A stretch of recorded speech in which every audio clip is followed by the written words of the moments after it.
వీటిని పాటిస్తూ విష్ణువుని ఆరాధించేవారు ధన్యులవుతారు అని చెప్తూ ఆశ్రమ ధర్మాలు చెప్తున్నారు ఇక్కడ. బ్రహ్మచర్య, గృహస్థ, వానప్రస్థ, సన్యాస. పైగా ఈ రోజుల్లో బ్రహ్మచారి అంటే పెళ్లి కానివాడు బ్రహ్మచారి, పెళ్ళైతే గృహస్థు, తర్వాత వానప్రస్థు అంటే వృద్ధాప్యం ఏం చేయలేకపోతే వాడు వానప్రస్థు, ఏమీ తోచ కాషాయ బట్ట వేసుకుంటే సన్యాసి. అంతేనా? వేషాలు కాదు, ఇక్కడ ధర్మాలున్నాయి. బ్రహ్మచర్యము, బ్రహ్మము అంటే వేదము, ఈ రోజుల్లో చెప్పాలంటే విద్య. ఆ విద్యను అభ్యసించే దశ విద్యార్థి దశ. అది ఎలా ఉండాలో చెప్తున్నారు. గురువుని ఆశ్రయించి గురు శుశ్రూష. ఇప్పుడు ఇలాంటి అద్భుతమైన బ్రహ్మచర్య వ్యవస్థ పోయింది. బ్రహ్మచారి ఎలా ఉండాలంటే గురువు దగ్గర వినతుడై ఉండాలి. అతడింకా గృహముతో కానీ భోగాలతో కానీ సంబంధం ఉండకూడదు.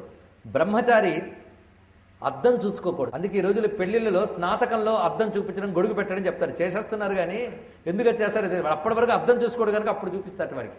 గృహస్థుకే భోగాలు అనుభవించి అరగతుంది, బ్రహ్మచారికి లేదు. అలాగే స్నానం చేయరాదట బ్రహ్మచారి. అంటే కంపు కొట్టుకుంటూ కూర్చోమని కాదు ఇక్కడ అర్థం. అలంకరణార్థం స్నానం కూడదు, శుభ్రతార్థమే స్నానము.